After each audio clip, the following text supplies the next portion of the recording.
Um bom dia a todos, nesta quarta-feira, que Deus esteja abençoando a sua vida, cuidando de cada um de nós. Meu nome é Valdir, eu sou da Igreja de Cristo no bairro dos Pimentas, na cidade de Guarulhos, São Paulo. E hoje, mais uma vez, eu quero trazer mais uma mensagem, claro, tirada da Palavra de Deus. Convido você a abrir sua Bíblia em Atos, capítulo 18, versículo 9 a 11. Atos 18, versículo de 9 a 11. Atos 18, de 9 a 11. Vamos à leitura. Teve Paulo, durante a noite, uma visão em que o Senhor lhe disse: Não temas, pelo contrário, fala e não te cales, porquanto estou contigo, e ninguém ousará fazer-te mal, pois tenho muito povo nesta cidade. E ali permaneceu 1 ano e 6 meses, ensinando entre eles a palavra de Deus. Quero falar um pouquinho sobre medo, e na realidade um medo específico, medo do futuro. Especialmente nos dias de hoje que estamos vivendo, nós não sabemos o que vai acontecer daqui a pouco, o que vai acontecer amanhã, o que vai acontecer daqui a 6 meses, e nós ficamos, todos nós, por não conhecermos o nosso futuro, às vezes ficamos assim com medo, porque o futuro não nos pertence. E há muitos medos que às vezes podem até nos paralisar. Temos medo quando pensamos em nosso futuro profissional. Para quem está estudando, será que eu vou conseguir terminar os estudos? Continuarei empregado? Para quem está empregado, hoje em dia muitas pessoas têm perdido seus empregos. Meu negócio vai prosperar? Há muitos autônomos no dia de hoje. Temos medo quando pensamos no futuro de nossa família. Estarão todos com saúde? Meus filhos vão se formar e conseguir um bom emprego? Vão se casar? Vou conseguir sustentar a minha família com esse índice de desemprego que há no país? E esse mundo violento que nós vivemos quando saímos de casa e não, assim, temos certeza de nossa volta. Temos medo. Os jovens têm medo quando pensam no futuro cônjuge. Será que vou encontrar a pessoa certa? Vou ter uma família? Como vou conseguir um emprego estável? São perguntas que não têm uma resposta, pelo menos imediata. E isso vai deixando com medo. A Bíblia fala sobre a ideia de que nós temos uma prioridade em nossas vidas, e quando nós colocamos essa prioridade, de fato, no devido lugar, todo o restante acontece. Um texto que eu gosto muito, e você conhece, todos nós conhecemos, Mateus capítulo 6, versículo 33, que diz: Buscai, pois, em primeiro lugar, o reino de Deus e sua justiça, e todas estas coisas vos serão acrescentadas. E que coisas são essas? Exatamente isso que eu estou falando. Comida, bebida, vestuário, moradia, alguém que é solteiro, um futuro companheiro, companheira. Tudo isso nós podemos confiar que há uma promessa.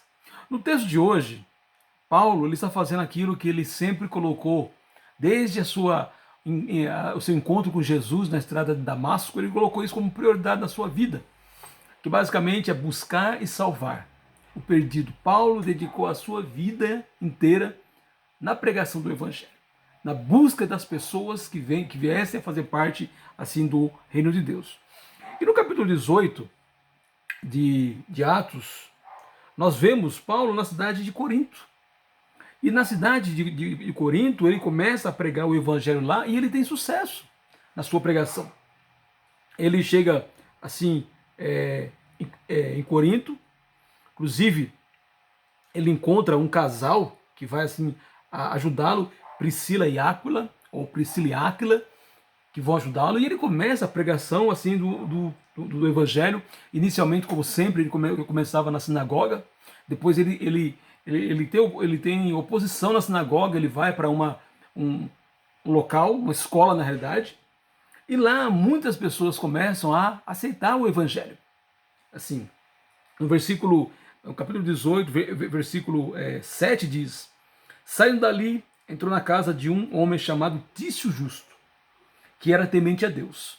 A casa dele ficava ao lado da sinagoga. Crispo, o chefe da sinagoga, creu no Senhor com toda a sua casa. E também muitos dos coríntios, ouvindo, creram e foram batizados.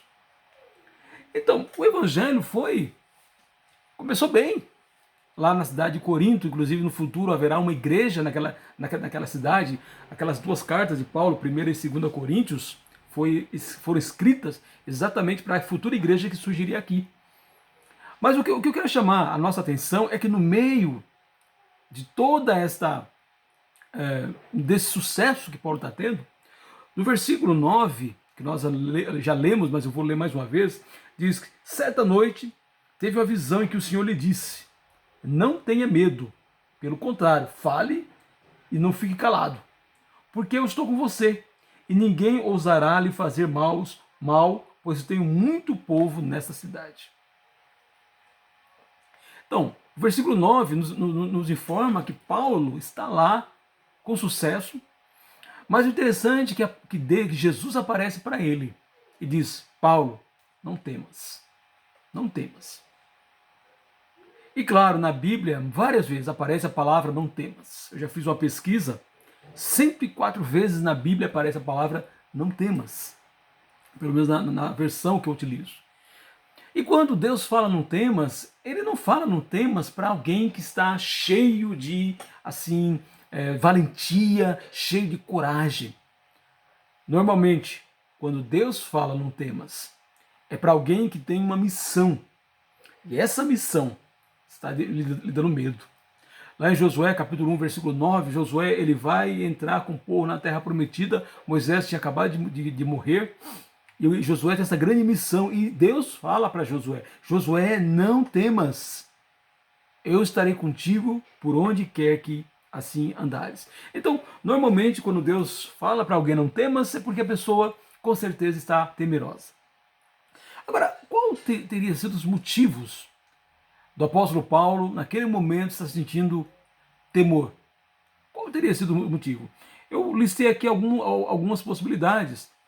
Um pouquinho antes, no capítulo 17, Paulo esteve naquela mesma região, numa cidade chamada Atenas. E lá ele pregou o evangelho no Areópago, e lá ele até consegue algumas conversões, mas a maioria das pessoas não leva a sério. Até certo ponto zombam da mensagem de Paulo. E Corinto também era uma cidade grega junto com Atenas, e possivelmente o Paulo podia temer mais um fracasso. Paulo ele sempre tinha medo de que uma vez a igreja que era começada, as igrejas estabelecidas, fossem tentadas e desistissem. Era uma possibilidade. Corinto acabou, vamos dizer, tendo muitos problemas no futuro. Mas uma igreja, algumas igrejas na região da Galácia, quando Paulo escreveu sua carta aos Gálatas, é porque aquela igreja estava tendo graves problemas doutrinários. E talvez Paulo, conhecendo a cidade de Corinto, a cidade de Corinto é uma cidade conhecida por sua imoralidade, por sua idolatria. E ele sabia que uma igreja naquela cidade teria muita influência pagã. E talvez Paulo, já conhecendo alguns irmãos dali, pensasse: vai ser difícil esses irmãos permanecerem firmes. O evangelho teria dificuldade de entrar na mente daquelas pessoas. Com certeza também o que Paulo poderia estar com medo é porque Paulo ele começou pregando aos judeus em Corinto. E você lembra, um pouquinho antes, os judeus se opõem à pregação de Paulo, e por isso Paulo ele vai para uma escola, e lá ele começa a pregar. E o interessante, essa escola é do lado da sinagoga judaica. Então começa a ter uma situação até certo ponto engraçada, porque muitas pessoas que eram frequentes na sinagoga judaica começam a frequentar a escola de Tirano, que é o nome da escola onde Paulo estava.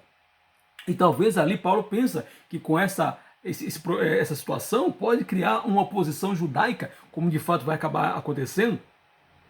E talvez isso fizesse Paulo temer do que poderia acontecer. Mas aí vem o versículo 9. Deus que conhece os nossos corações. Deus conhecia o coração de Paulo. Sabia que todas as pessoas na Bíblia, por mais dedicadas a Ele que sejam, são seres humanos, com suas limitações, com suas fraquezas, com seus medos, e por isso o Jesus aparece para Paulo, no texto que nós lemos. E eu quero falar um pouquinho sobre algumas frases que Jesus diz para Paulo, que eu vou querer aplicar no final para nossas vidas no dia de hoje. Primeiro ele disse: Paulo, não temas, pelo contrário, não te cales. Era como se Deus dissesse para Paulo: não fique preocupado com os resultados, nem com a maneira como tenho trabalhado, seja através da sinagoga, seja através da casa de um não-judeu. Você, Paulo, tem um único papel: fale, abra a boca e fale para as pessoas sobre o Evangelho, sobre o meu nome, sobre o plano que eu tenho. Lembra um pouquinho Mateus, capítulo 28, versículo 18 a 20, quando Jesus diz: ide, ide por todo mundo pregando o Evangelho, batizando em nome do Pai, do Filho e do Espírito Santo. Então o papel de alguém que tem Deus em primeiro lugar é, primeiro, compartilhar a boa nova de Jesus vindo a esse mundo, tendo uma vida perfeita, morrendo na cruz por nós, para que pudéssemos assim ter nossos pecados perdoados, subindo ao céu, assentado à direita de Deus. O Jesus diz, a segunda frase que eu gostaria de assim comentar, ele diz: eu estou com você. Olha só, é como se Deus falasse para Paulo: olha, no momento em que você falar, eu estarei do seu lado, eu lhe darei as palavras, eu lhe darei inclusive a coragem, eu lhe darei a sabedoria necessária para que você assim pregue o Evangelho. Fale apenas. Mais uma vez, isso remete a Mateus capítulo 28, quando Jesus, falando para os apóstolos sobre a pregação do Evangelho, no versículo 20 ele diz: estarei com vocês todos os dias até o fim. A certeza da presença de Deus, quando estamos compartilhando assim a mensagem dele. Ele diz: ninguém vai lhe fazer mal. Pode falar. Ninguém nessa cidade, ele diz, ousará fazer mal. E você sabe que foi nessa época que Paulo escreveu a sua carta, conhecida como a Carta aos Romanos. E no capítulo 8, versículo 31, um texto super conhecido, ele diz: que diremos, pois, à vista dessas coisas? Se Deus é por nós, quem será contra nós? Provavelmente Paulo está ali sabendo e sentindo que Deus está com ele. E por isso ele não precisa assim temer. Tanto que, após esse texto, no capítulo 18 ainda, os judeus se levantam contra Paulo e querem levá-lo às autoridades.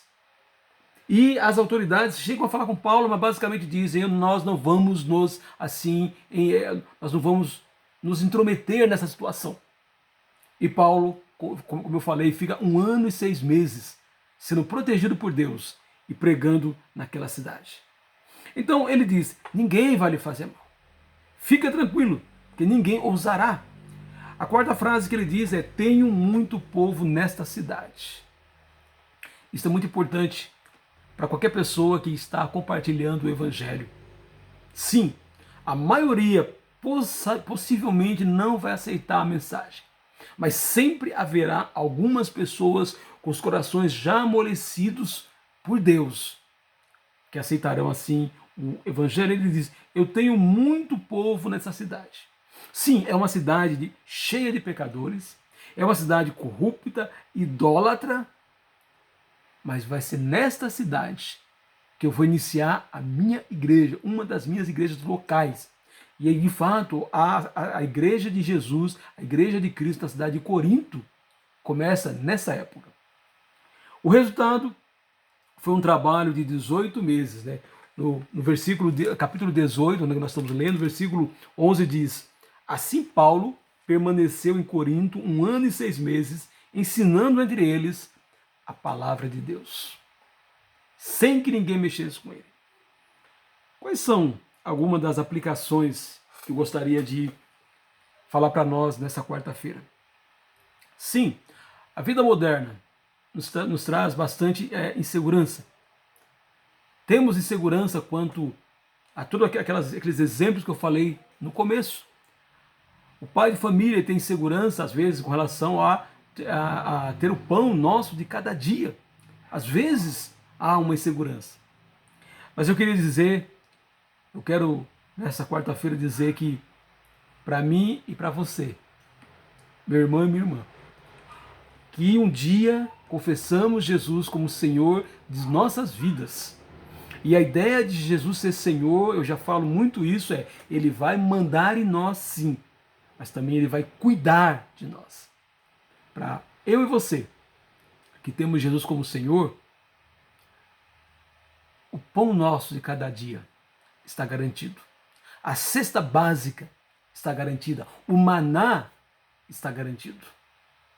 Não aquilo que nós queremos, não os nossos caprichos. Deus não promete assim satisfazer caprichos de ninguém, mas as necessidades de cada um de nós.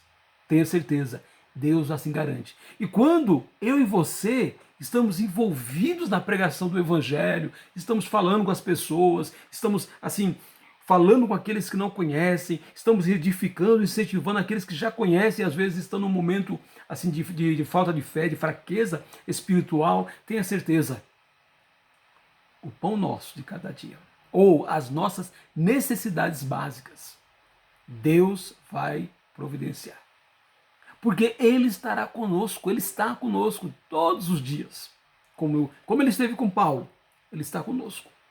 Ele quer apenas que nós continuemos falando, abrindo nossa boca e em todas as oportunidades que tivermos, falarmos do seu Evangelho. Porque, como diz o próprio Provérbios, agrada-te do Senhor e Ele satisfará os desejos do teu coração. Entregue o teu caminho ao Senhor, confia nele e o mais Ele fará. Ou seja, faça a vontade de Deus, que Ele se compromete comigo assim e com você. Ele quer apenas que nós busquemos a Ele na nossa maior missão, de buscar e salvar aquele que se perdeu. Então eu quero concluir falando primeiro para você, que já passou pelo crer, arrepender, confessar, é batizado em nome de Jesus, está perseverando. A sua maior missão não é ganhar dinheiro, não é a sua profissão, não é ter uma casa, assim, uma casa muito luxuosa. Não, essas coisas Deus vai assim dar o que nós precisamos.